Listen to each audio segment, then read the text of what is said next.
The Assumption of the Blessed Virgin Mary, a Lectio Divina reading by CCBI Commission for Bible.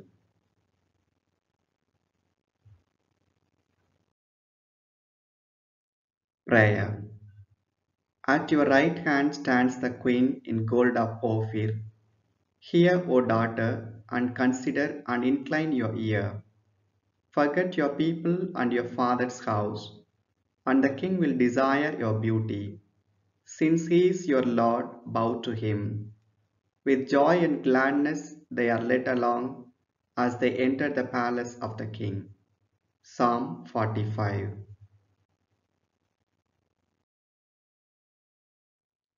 Hearing the Word. The first reading from the book of Revelation. The first reading is from the book of Revelation, which is known as apocalyptic literature. Apocalypse employs imaginative and often frightening visions and symbolic language to communicate their message. The vision in today's reading symbolically presents the beginning of the final conflict between God and evil. It also aims to explain to the faithful why they are experiencing attacks of evil in this world.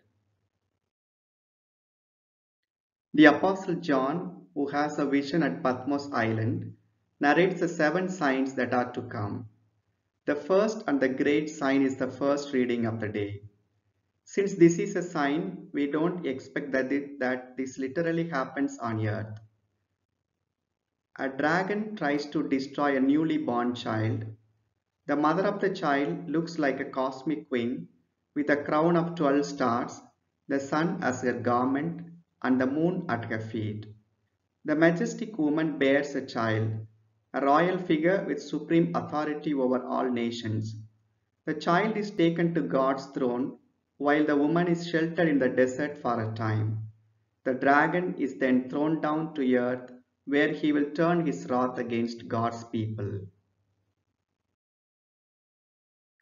A woman clothed with the sun. Women often represent religious system in Revelation. Jezebel representing false teaching, great harlot with false religion, the bride associated with the church.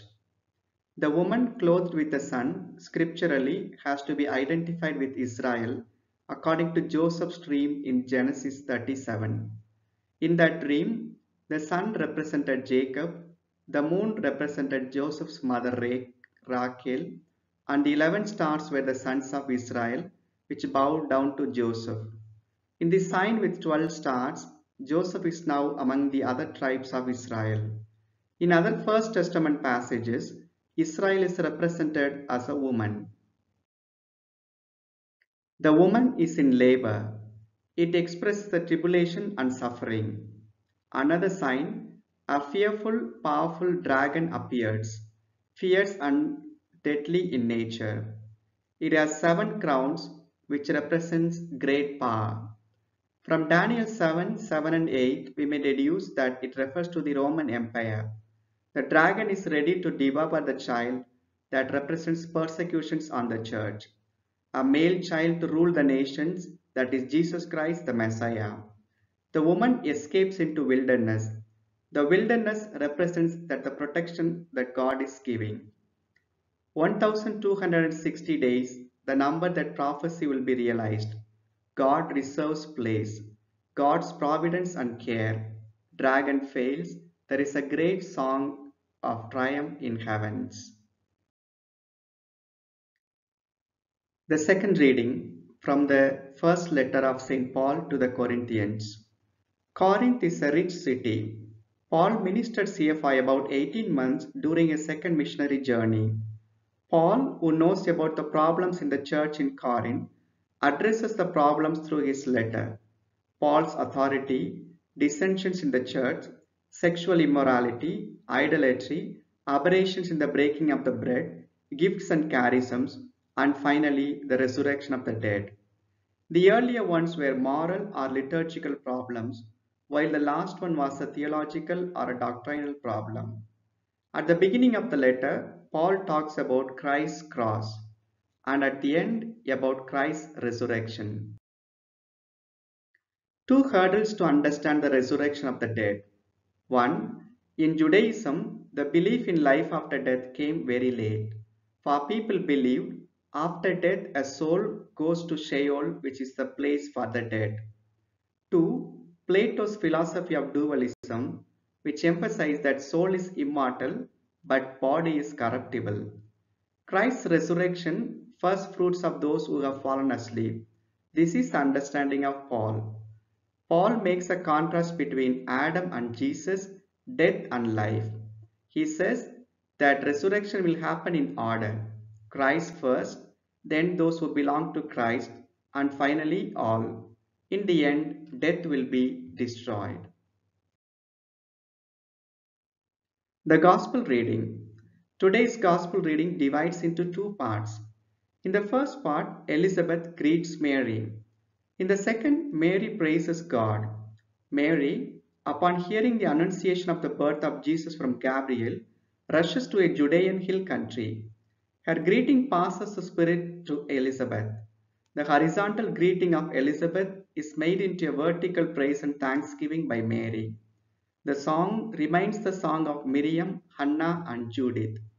Three stages in Mary's Magnificat. 1.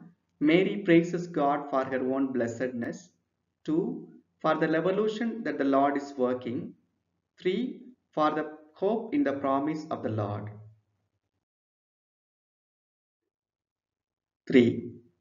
Meditating the Word.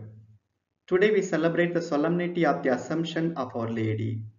The Catholic Church teaches us as dogma that the Virgin Mary, having completed the course of her earthly life, was assumed body and soul into heavenly glory. This doctrine was dogmatically defined by Pope Pius XII on 1st November 1950 in the Apostolic Constitution Munificentissimus Deus by exercising his papal infallibility. In our country, we celebrate the platinum year of independence. Eve, who listened to the lie of the serpent which said, "You will become like God," turned out to be the mother of all the living. Mary, who told the archangel, "Let it be done to me according to your word," becomes the mother of God. "I would become like God," said Eve, but was expelled from the garden. Behold, the handmaid of the Lord surrendered Mary in humility and was assumed into heaven. In the first reading, as the woman was sheltered from the dragon, Mary was safeguarded from sin. The second reading envisions the destruction of death. As in the Gospel reading, Mary, whose eyes were fixed on the heavens, is taken up to heavens. 4. Living the Word. In each moment of our life, when we keep ourselves aloof from evil, we too are assumed into heaven. Let us refrain from thinking, speaking, and doing evil. 2. Death is an existential reality. Resurrection gives meaning to death. As we have hope of resurrection, we have to live. 3. Mary moves horizontally towards Elizabeth, her neighbor, and vertically towards God, her master. These two movements make our life remarkable. 5. Acting. Self-examine. Why am I swayed by the culture of death? What is that which blinds me from seeing upward? Response to God. I will feel the protection of God in my life. Response to one another. The body is the vehicle for life. I will take care of my body and will live my life well in this world. Final word. Eve taught us to bear sufferings. Mary taught us to transcend them. Assumption and independence. Both are days of joy, commitment, and thanksgiving. Both are gifts and tasks. Mary got it as a gift from God, and we have a task to obtain that assumption and independence. Thank you.